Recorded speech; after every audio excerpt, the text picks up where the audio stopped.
Hi guys. இன்றைக்கி நம்ம பார்க்க போகிற கதை பார்த்திங்கன்னா ரொம்ப திகிலாகவும் இருக்கும், அமானுஷமாகவும் இருக்கும். ஏன் சொல்கிறேன்னா, இந்த கதை நிஜ வாழ்க்கையிலே ஒருத்தர் அனுபவிச்சிருக்காரு.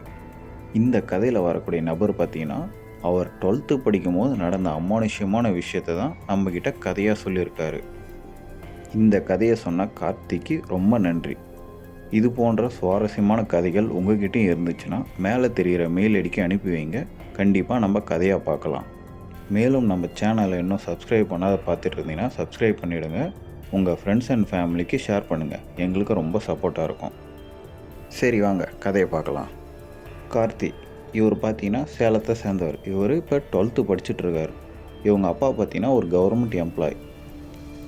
கார்த்தியோடைய அப்பா பார்த்தீங்கன்னா ட்ரான்ஸ்ஃபர் கிடச்சிருக்கு சென்னைக்கு. இப்போ இவங்களுக்கு வேறு வழி இல்லை. கார்த்தியும் சரி அவங்க குடும்பமும் சரி சென்னைக்கு மாறி வந்தாகணும். இப்போ கார்த்தி வந்து 12th படிச்சுட்டு இருக்கிறதுனால வேறு ஒரு ஸ்கூலில் அட்மிஷன் கிடைக்குதான்னு சொல்லிட்டு சென்னையில் ஃபஸ்ட்டு வந்து பார்க்குறாங்க. சென்னையில் பார்த்தீங்கன்னா ஒரு நல்ல ஸ்கூலில் கார்த்திக்கு சீட்டு கிடைக்குது. ஏன்னா கார்த்தி வந்து நல்லா படிக்கிற பையன், அதே நேரத்தில் ஸ்போர்ட்ஸ்லேயும் நல்லா டேலண்ட்டாக இருக்கான். அதனாலே அவனுக்கு ஈஸியாக சீட் கிடச்சிருது. கார்த்திக்கு பார்த்தீங்கன்னா சென்னை வந்ததே சுத்தமாக பிடிக்கல. பொதுவாகவே கார்த்தி வந்து கொஞ்சம் சைலண்ட்டான டைப். புதுசாக ஒரு இடத்துக்கு போனால் அங்கே செட் ஆகிறது ரொம்ப கஷ்டம். அவங்க அப்பாவும் பார்த்தீங்கன்னா இந்தமாரி கார்த்தியை தனியாக விட்டு சேலத்துக்கு போயிருக்காரு. ஏன்னா ஃபேமிலியை இங்கே ஷிஃப்ட் பண்ணணுன்றதுக்காக கார்த்தி இப்போதைக்கு தனியாக இருக்கார். நாள் ஸ்கூலுக்கு போகிறார் கார்த்தி. கார்த்தியோடைய அப்பா பார்த்தீங்கன்னா தைரியம் சொல்லி அனுப்புகிறாரு. இதேமாரி அமைதியாக இருக்காத, 4 பசங்க கூட சேர்ந்து பழகு, கண்டிப்பாக உனக்கு செட் ஆகும். இடத்துக்கு ஏற்ற மாரி நம்ம மாறி தான் ஆகணும், நம்ம இஷ்டத்துக்கு இருக்க முடியாதுன்னு சொல்லிட்டு தைரியம் சொல்லி நாள் ஸ்கூலுக்கு அனுப்புகிறாரு. அந்த கிளாஸ் ரூம் போனதுக்கப்புறம் தான் கார்த்திக் ஒரு விஷயம் தெரிய வருது. அங்கே இருக்க பசங்களாம் பார்த்திங்கன்னா கொஞ்சம் மோசமானவனுங்க. ஏன் சொல்கிறேன்னா, அங்கே இருக்க பசங்க எல்லாமே ஒரு பக்கம் படிக்கிற பசங்களாக இருக்கானுங்க, இன்னொரு டீம் பார்த்திங்கன்னா ஸ்போர்ட்ஸில் விளாட்றவங்களாக இருக்காங்க. 2 பேருக்குமே எப்பயுமே மோதல் வந்துகிட்டே இருக்குது. கார்த்தி வந்த நாளே பார்த்திங்கன்னா அங்கே இருக்க பசங்க தனித்தனியாக வந்து தன்னோட டீமில் சேர்த்துக்கிறதுக்கு ட்ரை பண்ணுறாங்க. இந்தமாரி நீ நல்லா படிக்கிற மாதிரி தான் தெரியுது, எங்கள் டீமுக்கு வான்னு சொல்லிட்டு கூப்பிட்றாங்க. அதேமாரி கார்த்தி வந்து ஸ்போர்ட்ஸில் நல்லா விளையாடுவார். அதாவது பேஸ்கெட் பால் செமத்தியாக விளையாடுவார். அந்த பசங்களை வந்து எங்கள் ஸ்போர்ட்ஸ் டீமில் ஜாயின் பண்ணிங்கன்னு சொல்லிட்டு கூப்பிட்றாங்க. கார்த்திக் பார்த்திங்கன்னா இந்த 2 டீமோட சேர்றதுக்கு விருப்பமே இல்லை. அமைதியாகவே இருக்கார். யாருக்குமே எந்த பதிலுமே சொல்லலை. கார்த்தியோடைய மனசில் பார்த்திங்கன்னா ஒரு விஷயம் தான் தோணுது. இந்தமாரி நாளே பசங்களாம் இவ்வளோ டார்ச்சர் பண்ணுறானுங்களே, என்ன பண்ணுறதுன்னு சொல்லிட்டு யோசிச்சுட்ருக்காரு. அதுக்கப்புறம் பார்த்திங்கன்னா மதியம் ஒரு 2 மணி இருக்கும். அவர் கிளாஸ் ரூமில் உக்காந்துட்ருக்காரு. அப்போது ஜன்னல் வழியாக இருந்து யாரோ ஒரு பையன் நம்ம கார்த்தியவே குருன்னு பார்த்துட்ருக்காரு. அதை கார்த்தியும் பார்த்தீங்கன்னா கவனிக்கிறாரு. திரும்பி பார்க்குறாரு. அந்த பையன் பார்த்துட்ருக்கான். ஆனால் நம்ம கார்த்தி வந்து அதை எதையும் பெருசாக போட்டு குழப்பிக்கல. நம்ம புதுசாக வந்ததுனால ஏதோ பார்க்குறான் போல இருக்குன்னு நினச்சிக்கிறாரு கார்த்தி. அன்றைக்கி சாயந்தரம் பார்த்தீங்கன்னா ஸ்கூல் முடியுது. கார்த்தியும் கிளம்பி போயிட்டுருக்காரு. போயிட்டுருக்கப்போ பார்த்தீங்கன்னா அந்த கிளாஸ் ரூமில் இருக்கிற பசங்கள்லாம் வந்து நம்ம கார்த்தியை மிரட்டுறாங்க. இந்தமாரி ஒழுங்கு மரியாதை ஏதாவது ஒரு டீமில் ஜாயின் பண்ணிக்க, உன்னால் தனியாக இருக்க முடியாதுன்னு சொல்லிட்டு கார்த்தியை மிரட்டுறாங்க. நாளைக்கு நீ ஒழுங்காக பதிலை சொல்லலைன்னா உன்னை நாங்கள் சும்மா விட மாட்டோன்னு சொல்லிட்டு மிரட்டிட்டு போகிறானுங்க. கார்த்தி பார்த்தீங்கன்னா எதுக்குமே பயப்படுற மாதிரி இல்லை. தான் உண்டு தான் வேலை உண்டுன்னு சொல்லிட்டு அமைதியாக அவர் பாட்டுன்னு போயிட்டுருக்காரு. அடுத்த நாள் ஆகுது. கார்த்தி கிளாஸ் ரூமுக்கு வராரு. டைம் பார்த்தீங்கன்னா ஒரு 11 மணி இருக்கும். கார்த்திக்கு என்னன்னு தெரியல, ஒரு வித்தியாசமான உணர்வு. அவருக்கு ஒரு மாதிரி குளிருது, உடம்பெல்லாம் நடுங்க ஆரம்பிச்சிச்சு குளிரில். கார்த்திகை பார்த்தீங்கன்னா ஒன்றுமே புரியல. திடீர்னு எனக்கு இந்தமாரி ரொம்ப குளிருதேன்னு சொல்லிட்டு அவருக்கு குழப்பமாக இருக்குது. ஒரு வேளை நம்மளுக்கு தான் குளிருதா இல்லை உண்மையிலே ரூம் குளிராக இருக்கான்னு சொல்லிட்டு குழப்பத்திலே பக்கத்தில் ஒரு பையன் இருக்கான். அவங்ககிட்ட கேட்குறாரு கார்த்தி, உனக்கு எதனா குளிர்ற மாதிரி தெரியுதான்னு சொல்லிட்டு கார்த்தி கேட்குறான். அதுக்கு அந்த பையன் பார்த்தீங்கன்னா நம்ம கார்த்தியை திட்டுறாரு. உனக்கு என்ன பைத்தியம் பிடிச்சிச்சா, இந்தமாரி வெயில் அடிக்குது உனக்கு குளிர்தான்னு சொல்லிட்டு கிண்டல் பண்ணுறேன்னு திட்டுறாரு. கார்த்தி பார்த்தீங்கன்னா ஒரு கட்டத்துக்கு மேலே பொறுத்துக்க முடியல, ரொம்ப குளிராக இருக்குது. உடனே கார்த்தி பார்த்தீங்கன்னா பர்மிஷன் கேட்டு பாத்ரூமுக்கு எழுஞ்சி போகிறாரு. அங்கே போன உடனே குழாவை திறந்து தண்ணி வர வச்சு அதில் கையை நனைக்கிறாரு. ஒரு கொஞ்ச நேரம் கையை நனைச்சதுக்கப்புறம் தான் பார்த்தீங்கன்னா கார்த்திக்கு குளிர் கொஞ்சம் குறையிற மாதிரியே தெரியுது. ஏன்னா அந்த தண்ணி பார்த்தீங்கன்னா கொஞ்சம் வெதன்னு இருக்குது. கையை நினைக்கும் போது அவருடைய குளிர் பார்த்தீங்கன்னா குறையிற மாதிரியே இருக்குது. கார்த்திகை பார்த்தீங்கன்னா ஒரே குழப்பமாக இருக்குது, ஏன் நம்மளுக்கு மட்டும் குளிருதேன்னு சொல்லிட்டு. அவர் அப்படி யோசிச்சுட்டு இருக்கப்போ தான் பார்த்தீங்கன்னா யாரோ ஒருத்தர் பாத்ரூமில் நடந்து வராங்க. கார்த்தி பார்த்தீங்கன்னா திரும்பி பார்க்கவே இல்லை யார் பின்னாடி வருதுன்னு சொல்லிட்டு. அவர் அமைதியாக கீழே குனிஞ்சு கையை நினச்சிட்டே இருக்கார். பின்னாடி யாரோ ஒருத்தர் வராங்கன்னு தெரிஞ்சோடனே கார்த்தி கொஞ்சம் கீழே குனிஞ்ச மாதிரியே பார்க்குறாரு. யாரோ ஒரு பையன்தான் வந்து கார்த்திக்கு பின்னாடி அமைதியாக நின்றுட்டுருக்காரு. கார்த்தி அந்த விஷயத்த கவனிக்கும் போது லேசாக திரும்பி பார்க்குறாரு. அப்போ பார்த்தா ஒரு பையன் பின்னாடி நின்றுட்டுருக்காரு. அவனுடைய கையெல்லாம் பார்த்தா ஒரு மாதிரி வெள்ளையாக இருக்குது. ஏன்னு தெரியல, அது ஒரு மாதிரி வெள்ளரி போன மாதிரி இருக்குது கையை பார்க்குறதுக்கே. இதை கார்த்தி பெருசாக எடுத்துக்கல. ஒரு வேளை குழாவுக்கு தான் நிற்கிறாரு போலருன்னு சொல்லிட்டு உடனே குழாவை ஆஃப் பண்ணிவிட்டு அவரும் நடந்து போகிறாரு. அந்த பையன் யாருன்னு கூட திரும்பி பார்க்காத. கார்த்தி அப்படியே நடந்து போயிட்டுருக்காரு. அங்கே பார்த்தா பாத்ரூம் கதவு சாத்தி இருக்குது. திறக்கலாமேன்னு சொல்லிட்டு பார்த்தா அது ஒரு மாதிரி லாக்கில் இருக்க மாரி இருக்குது. அவருக்கும் ஒன்றுமே புரியல. உடனே திரும்பி அந்த பையனை கேட்குறாரு, நீங்கள் எதனா கதவு லாக் பண்ணிங்களான்னு சொல்லிட்டு கேட்டுகிட்டே திரும்பி பார்த்தா எதிரில் யாருமே இல்லை. அந்த இடமே அமைதியாக இருக்குது. அந்த பாத்ரூம் கதவுலையே கை வச்சிட்ருக்காரு கார்த்தி. அப்போது பார்த்தீங்கன்னா டக்குன்னு யாரோ கதவு திறக்கிறாங்க. கார்த்தி அப்படியே தடுமாறி கீழே விழுற மாதிரி போகிறாரு. பார்த்தா அவன் கிளாஸ் ரூமில் இருக்க ஒரு 4 பசங்க தான் அங்கே வந்து நிற்கிறாங்க. கார்த்தி அந்த 4 பசங்களில் ஒருத்தன் மேலே விழ போகிறவனே பிடிச்சி தள்ளி விட்றானுங்க. அவனுங்க கிண்டலாக சொல்கிறானுங்க, என்னடா உனக்கு நிற்க கூட தெரியாதா அப்படின்னு சொல்லிட்டு. அப்புறம் கேட்குறானுங்க, நீ என்ன தான் முடிவு பண்ணியிருக்க, ஒழுங்கு மரியாதை எங்கள் கூட சேர்ந்துரு, இதான் உனக்கு கடைசின்னு சொல்கிறானுங்க. ஆனால் கார்த்தி பார்த்தீங்கன்னா, இல்லை என்னால் முடியாது, என்னை விட்டுருங்கன்னு சொல்லிட்டு பேசிகிட்டு இருக்காங்க. அப்போது அந்த டைம் பார்த்தீங்கன்னா பிடி மாஸ்டர் எதர்ச்சியாக அந்த சைடு போயிட்டுருக்காரு. பார்த்தோன்னே, டேய் நீங்களாம் என் கிளாஸ் ரூமில் எல்லாம் என்னடா பண்ணிகிட்ருக்கீங்க, ஒழுங்காக கிளாஸ் ரூம் போனான்னு சொல்லிட்டு எல்லாருமே விரட்டி விடுறாரு. அப்படியே பார்த்தீங்கன்னா டைம் போயிட்டே இருக்குது. அன்றைக்கி ஈவினிங் பார்த்தீங்கன்னா ஒரு 4 மணி இருக்கும். கார்த்தி வந்து ஒரு ஸ்டேடியமில் பேஸ்கெட் பால் விளையாடிட்டுருக்காரு. அந்த ஸ்டேடியம் பார்த்தீங்கன்னா ஸ்கூல் பில்டிங்குள்ளே தான் இருக்குது. கிட்டத்தட்ட பார்த்தீங்கன்னா கார்த்தி ஒரு 1 hour கிட்ட கேம் ஆடிட்டுருக்காரு. அப்போது அந்த டைம் அந்த பசங்களாம் வரானுங்க கார்த்தியை மிரட்டுறதுக்காக. வந்தவனுங்க, உனக்கு இவ்வளோ திமிராயிடுச்சா, எங்கள் கூட சேர மாட்டியான்னு சொல்லிட்டு பேசிட்டு தான் இருக்காங்க. அதுக்கு கார்த்தியும் கொஞ்சம் திமிராக தான் பேச ஆரம்பிக்கிறாரு. அதில் கோவப்பட்ட பசங்க கார்த்தி வச்சுட்டு இருந்த பேஸ்கெட் பாலை பிடுங்கி அதாலேயே அவர் தலையில் அடிச்சிடுறாரு. கார்த்தி பார்த்தீங்கன்னா ஏற்கனவே ரொம்ப டயர்டாக இருந்தார். அவனுங்க அடித்ததுனால கார்த்தி அதே இடத்துல மயங்கி கீழே விழுந்துடுறாரு. அந்த பசங்களாம் பார்த்தீங்கன்னா சொல்லிட்டு போகிறானுங்க, இது இங்கேயே கிடக்கட்டுண்டா, வாங்கடா போகலான்னு சொல்லிட்டு அவனுங்க பார்த்தா கிளம்பி போயிடுறானுங்க. கார்த்தியும் பார்த்தீங்கன்னா மயக்கத்திலே கிடக்கிறாரு. ஒரு கொஞ்ச நேரம் கழித்து தான் பார்த்தீங்கன்னா கார்த்தி எழுந்திருக்கப்போ அந்த இடத்துல யாருமே இல்லை. டைம் பார்த்தா கிட்டத்தட்ட ஒரு 7 மணிக்கு மேலே இருக்குது. கார்த்திக் அப்போ தான் ஒரு விஷயம் புரியுது, ரொம்ப லேட் ஆகிடுச்சின்னு சொல்லிட்டு. உடனே பார்த்தீங்கன்னா கார்த்தி வந்து தன்னுடைய பேக்கெல்லாம் எடுத்துகிட்டு போகிறாரு. மெயின் கேட்டுக்கு போய் பார்த்தா லாக்கில் இருக்குது. நான் தான் ஃபஸ்ட்டே சொன்னேன்ல, அவர் விளையாடிட்டு இருந்த ஸ்டேடியம் பார்த்தீங்கன்னா அந்த ஸ்கூல் பில்டிங்குள்ளே தான் இருக்குது. இப்போ கார்த்தி வந்து அந்த ஸ்கூல் பில்டிங்லேயே மாட்டிகிட்ருக்காரு. கார்த்திக்கு என்ன பண்ணுறதுனே புரியல. ஏன்னா அவர் அந்த ஸ்கூலுக்கும் பார்த்தீங்கன்னா புதுசாக வந்திருக்காரு. ஜாயின் பண்ணி கிட்டத்தட்ட 2 நாள் தான் ஆகுது.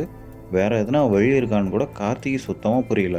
தன்னுடைய பேக் அந்த மெயின் கேட்லேயே போட்டு உடனே வேறு இடத்துக்கு போய் பார்க்குறாரு, வேறு எங்கன்னா வழி இருக்கான்னு சொல்லிட்டு. நான் ஏற்கனவே சொன்ன மாதிரி தான் டைம் பார்த்தீங்கன்னா ஒரு 7 மணி தாண்டி போயிட்டுருக்குது. கிட்டத்தட்ட அந்த ஸ்கூல் பில்டிங் மொத்தமும் இருட்டாக இருக்குது. சின்ன சின்ன லைட் வெளிச்சம் மட்டும்தான் இருக்குது. கார்த்திக்கு ஒரு மாதிரி மனசில் பயமாக தான் இருக்குது. அவர் போய் பார்க்குறாரு, எந்த இடத்துலையுமே வழி இருக்க மாதிரியே தெரியல. எல்லா ரூமும் பார்த்தீங்கன்னா சாத்தின மாரி இருக்குது. என்ன பண்ணுறதுன்னு புரியாத, சரி ஸ்டாஃப் ரூம் போய் பார்ப்போம், ஒரு வேளை யாருனா இருப்பாங்களேன்னு சொல்லிட்டு ஃபஸ்ட்டு மாடிக்கு போய் பார்க்குறாரு. கார்த்தி வந்து கிரவுண்ட் ஃப்ளோர்லேருந்து ஃபஸ்ட் ஃப்ளோர் மேலே ஏறி போகிறாரு. ஃபஸ்ட் ஃப்ளோர் போன உடனே அவர் காலில் பார்த்தீங்கன்னா ஏதோ தட்டுப்படுது. என்னன்னு சொல்லிட்டு எடுத்து பார்த்தா ஒரு பென் ஒன்று கீழே இருந்திருக்கு. அது எடுக்கிறாரு. எடுத்த உடனே பார்த்தீங்கன்னா அவர் இருக்க ஃப்ளோர்லேருந்து செகண்ட் ஃப்ளோர் வந்து யாரோ நடந்து போகிற மாரி சத்தம் கேட்குது. கார்த்தி அந்த நேரத்தில் தோன்றதுலாம் 2 விஷயந்தான். ரைட் சைடு போனால் ஸ்டாஃப் ரூம் இருக்குது, யாருனா இருப்பாங்களான்னு சொல்லிட்டு யோசிக்கிறாரு. அதே டைமில் மேலே யாரும் நடந்து போயிட்டுருக்காங்க, அவங்கக்கிட்ட போய் ஹெல்ப் கேட்கலாமான்னு சொல்லிட்டு யோசிச்சுட்ருக்காரு. சரி நம்ம மேலேயே போகலான்னு சொல்லிட்டு 2வது மாடிக்கு ஏறி போகிறார் கார்த்தி. மேலே வந்தவுடனே அவர் சுற்றி முற்றி பார்க்குறாரு. அப்போ அவருக்கு இன்னொரு சத்தம் ஒன்று கேட்குது. மேலே படிக்கட்டுலேருந்து யாரோ கேட் திறக்கிற மாதிரி சவுண்டு ஒன்று கேட்குது. அதை கேட்டவுடனே யாரோ மேலே தான் போகிறாங்கன்னு சொல்லிட்டு உடனே கார்த்தி அங்கே போய் பார்க்குறாரு. அங்கே போனால் கேட் வந்து திறந்த மாரி கிடக்குது. அதில் பூட்டு ஒன்று தொங்கிட்டுருக்கு. ஆனால் பூட்டுறதுக்கு பதிலாக யாரோ திறந்து அப்படியே அந்த பூட்டை வச்சுட்டு போன மாரி இருக்குது. ஏன்னா அந்த கேட்டை திறந்த உடனே பார்த்தீங்கன்னா மொட்டை மாடி தான் இருக்குது. கார்த்திக்கு பார்த்தீங்கன்னா ஒரே குழப்பமாக இருக்குது. இந்த நேரத்தில் யார் மொட்டை மாடிக்கு வந்திருக்க போகிறான்னு சொல்லிட்டு போய் பார்க்குறாரு. நல்லா சுற்றியும் பார்க்குறாரு. அங்கே யாருமே இருக்க மாதிரி தெரியல. ஒரு சைடு போயிட்டு அங்கேருந்து பார்க்குறாரு. கீழே பார்த்தா கேட்டுக்கு பக்கத்தில் வாட்ச்மேன் உக்காந்துட்ருக்காரு. கார்த்தியும் பார்த்தீங்கன்னா முடிஞ்ச அளவுக்கு சத்தம் போட்டு பார்க்குறாரு. ஆனால் அந்த வாட்ச்மேனுக்கு கேட்கவே இல்லை இவர் கத்துறது. கார்த்தியும் முடிஞ்ச அளவுக்கு சத்தம் போட்டு பார்க்குறாரு, கேட்கல. அதனால் என்ன பண்ணுறதுன்னு தெரியாத அந்த செவுத்துல சாஞ்ச மாதிரி அப்படியே திரும்பி பார்க்குறாரு. இன்னொரு சைடு பார்த்தா யாரோ ஒருத்தர் ஒரு சைடில் நின்றுட்டு இருக்க மாரி அவருக்கு தெரியுது அந்த இருட்லேயும். யாராக இருக்குன்னு சொல்லிட்டு பக்கத்தில் போகிறாரு. பொறுமையாக தான் நடந்து போயிட்டுருக்காரு. பக்கத்தில் போனவொடனே யார் நீங்கன்னு சொல்லிட்டு பொறுமையாக கேட்குறாரு. திடீர்னு பார்த்தா அந்த இடத்துல யாருமே இருக்க மாதிரி தெரியல. என்னடா இது யாரோ இருந்தாங்களேன்னு சொல்லிட்டு யோசிச்சுட்டு இருக்கப்போ கார்த்தி முதுகை பிடிச்சி யாரோ தள்ளி விட்றாங்க. கார்த்தி அப்படியே தடுமாறி கீழ் விழுற மாதிரி போயிட்டாரு அந்த மாடியிலேருந்து. ஜஸ்ட்டு மிஸ் அந்த காம்பவுண்ட் சுவரை பிடிச்சி நிற்கிறாரு. கார்த்தியோடைய மனசில் அவ்வளோ பயமாயிடுச்சு. என்ன பண்ணுறதுன்னு தெரியாத உடனே ஓட ஆரம்பிக்கிறாரு. ஒரு 2 அடி தான் எடுத்து வச்சுருப்பாரு. டக்குன்னு தடுமாறி கீழே விழுந்துட்டாரு. எழுஞ்சி ஓடலான்னு சொல்லிட்டு பார்க்குறாரு. யாரோ கார்த்தியோடைய காலை பிடிச்சி இழுக்கிறாங்க. திரும்பி பார்க்குறாரு. ஆனால் அங்கே யாருமே இல்லை. யாரோ இழுக்கிறாங்க. கையில் இருக்க ஒரு பெண்ணை பார்த்தீங்கன்னா அவர் தூக்கி வீசி அடிக்கிறாரு. யாராக இருந்தாலும் சரி மேலே அடிச்சிடலான்னு சொல்லிட்டு. அதுக்கப்புறம் தான் பார்த்தீங்கன்னா கார்த்தியோடைய காலை யாரோ விட்ட மாரி இருக்குது. உடனே அந்த இடத்த விட்டு ஓடுறாரு. வந்த வழியிலே அந்த படியை இறங்கி கீழே ஓடுறாரு. ஃபர்ஸ்ட் ஃப்ளோருக்கு இறங்கி வராரு. அந்த ஸ்டாஃப் ரூமுக்கு எங்கன்னா போய் பார்ப்போம் யாருனா இருப்பாங்களான்னு சொல்லிட்டு அவ்வளோ வேகமாக அந்த மாடியிலே இறங்கி வராரு. ஃபர்ஸ்ட் ஃப்ளோர் வந்து பார்க்குறாரு. எல்லா ரூமே பூட்டி இருக்குது. கார்த்திக் இப்போ என்ன பண்ணுறதுனே புரியல. கார்த்திக் பார்த்தீங்கன்னா ஒரு விஷயம் நல்லா புரிஞ்சிடுச்சு. நம்ம தனியாக இல்லை, நம்ம கண்ணுக்கு தெரியாத யாரோ இருக்காங்கன்னு சொல்லிட்டு அவர் மனசில் தோணுது. உடனே ஏதாவது ஒரு சேஃபான இடத்துக்கு போகணுன்னு சொல்லிட்டு யோசிக்கிறாரு. அப்போ தான் பார்த்தீங்கன்னா அந்த பிரின்சிபல் ரூம் அவர் கண்ணுக்கு தெரியுது. அந்த பிரின்சிபல் ரூம் பார்த்தீங்கன்னா முக்கால்வாசி கண்ணாடியால் தான் கவர் பண்ணியிருக்கு. அங்கே பக்கத்துலேயே ஒரு உட்காரத்துக்கு ஸ்டூல் மாரி போட்டிருக்காங்க. அந்த ஸ்டூலை எடுத்து கண்ணாடியை உடச்சிட்டு அந்த பிரின்சிபல் ரூம்குள்ளே போய் ஒளிஞ்சிக்கிறார் கார்த்தி. கார்த்தி பார்த்தீங்கன்னா உள்ளே போனதுக்கப்புறம் அமைதியாக உக்காந்துட்ருக்காரு. ஒரு கொஞ்ச நேரம் ஆகுது. மனசில் இருக்க பயமே பார்த்தீங்கன்னா கார்த்திகை அப்போ தான் இறங்க ஆரம்பிக்குது. அப்படியே இருக்கும்போது தான் அந்த ரூமே ஒரு மாதிரி ஜில்லுன்னு மாறிட்டுருக்கு. அப்போ தான் கார்த்திக்கு மனசில் இன்னொரு பயம் வருது. காலையில் ஒரு 11 மணி இருக்கும். இதே மாதிரி தான் ரூம் கொஞ்சம் கொஞ்சமாக குளிர ஆரம்பிச்சுதுன்னு சொல்லிட்டு அவருக்கு ஞாபகம் வருது. அவருக்கு புரிஞ்ச ஒரே விஷயம் என்னென்னா இதுக்கு மேலே இந்த ரூமில் இருக்கக்கூடாதுன்னு சொல்லிட்டு பொறுமையாக எழுந்துச்சி நடந்து போக ஆரம்பிக்கிறாரு. அந்த சமயம்தான் யாரோ ஒருத்தர் கார்த்தியோடைய தோள்பட்டையில் கை வைக்கிறாங்க. பயந்துக்கிட்டே கார்த்தி திரும்பி பார்க்குறாரு. எதிரில் ஒரு பையன் நின்றுட்டுருக்கான். அவன் முகம் பார்த்தீங்கன்னா கீழே குனிஞ்ச மாரி இருக்குது. கார்த்தி பொறுமையாக கேட்குறாரு, யார் நீ அப்படின்னு சொல்லிட்டு. அந்த பையன் முகத்தை நிமிர்ந்து பார்க்குறான். முகத்தில் அவ்வளோ அடிபட்டு ரத்தம் ஒழிஞ்சிட்ருக்கு. இந்த காட்சியை பார்த்தவொடனே கார்த்தி அப்படியே நெஞ்செல்லாம் படபடன்னு அடிக்க ஆரம்பிச்சிருச்சு. உடனே கார்த்தி அந்த இடத்த விட்டு ஓட ஆரம்பிக்கிறாரு. அவர் எங்கே போகிறேன் என்ன பண்ணுறேனே தெரியாத அவர் பாட்டுன்னு ஓடிக்கிட்டே இருக்காரு. அவருக்கு பயங்கரமாக மூச்சு வாங்க ஆரம்பித்ததும் ஒரு இடத்துல நின்று மூச்சு வாங்கிட்டு இருக்காரு. அப்போது அவர் பேரை சொல்லி யாரோ ஒருத்தர் தூரத்துலேருந்து கூப்பிட்றாங்க. யாராக இருக்குன்னு சொல்லிட்டு திரும்பி பார்க்குறாரு. அவர் நிற்கிற இடத்துலேருந்து கிட்டத்தட்ட ஒரு 50 அடி தூரத்தில் ஒருத்தர் நின்றுட்டுருக்காரு. கார்த்திக் உடனே அவ்வளோ இதுவாகிடுச்சு. யாரோ ஒருத்தர் இருக்காங்க, ஹெல்ப் பண்ணுறதுக்கு ஆள் இருக்காங்கன்னு சொல்லிட்டு ஒரு 2-3 அடி எடுத்து வைக்கிறாரு. அப்போ தான் அவருக்கு உடனே தோணுது, என் பேர் எப்படி அவருக்கு தெரியும்னு சொல்லிட்டு அதே இடத்துல நிற்கிறாரு. அவர் நின்ன உடனே பார்த்தீங்கன்னா எதிரில் இருக்க அந்த நபர் ஒரு அடியாக எடுத்து வைக்கிறாரு. கார்த்தி ஒரு அடி பின்னாடி வச்சா அந்த நபர் பார்த்தீங்கன்னா ஒரு அடி முன்னாடி வைக்கிறாரு. கார்த்திக் பார்த்தீங்கன்னா உடனே புரிஞ்சிடுச்சு, எதிரில் இருக்கிறது மனுஷனே கிடையாது அப்படின்னு சொல்லிட்டு ஓட ஆரம்பிக்கிறாரு. கீழே மெயின் கேட்டுக்கு போயிட்டு அங்கேருந்து அந்த வாட்ச்மேனை சத்தம் போட்டு கூப்பிட்றாரு. ஆனால் எந்த பதிலுமே இல்லை. கார்த்தி என்ன பண்ணுறதுனே புரியாது, அவ்வளோ பயத்தில் இருக்கார். அவர் நெஞ்செல்லாம் அப்படியே படபடன்னு அடிச்சுக்குது. என்ன பண்ணுறதுன்னு புரியாத குழப்பத்தில் இருக்கும்போது தான் அவருக்கு ஒரு விஷயம் ஒன்று ஞாபகம் வருது. அவர் அப்பா கூட அட்மிஷன் போகிறதுக்கு இந்த ஸ்கூல் ஃபஸ்ட் டைம் வரப்போ தான் ஒரு விஷயத்தையே கவனித்தார். ஆஃபீஸ் ரூம் போகிற வழியில் தான் பார்த்தீங்கன்னா ஒரு விநாயகர் சிலையை அழகுக்காக அந்த இடத்துல வச்சுருக்காங்க. இந்த விஷயம் ஞாபகம் வந்த உடனே பார்த்தீங்கன்னா கார்த்தி விநாயகர் சிலையை நோக்கி ஓட ஆரம்பிக்கிறாரு. இப்போ பார்த்தீங்கன்னா அந்த நைட்டு முடிஞ்சு காலையில் ஒரு 6 மணி இருக்கும். அந்த வாட்ச்மேன் வந்து ஸ்கூலை திறந்து ஒவ்வொரு கிளாஸ் ரூமாக திறந்துட்டுருக்காரு. அப்படி போகும்போது தான் பார்த்தீங்கன்னா ஒரு பையன் ஒருத்தன் அந்த விநாயகர் சிலை பக்கத்தில் படுத்துட்ருக்கான்னு தெரியுது. அந்த வாட்ச்மேன் உடனே இன்சார்ஜுக்கு ஃபோன் பண்ணி சொல்கிறாரு.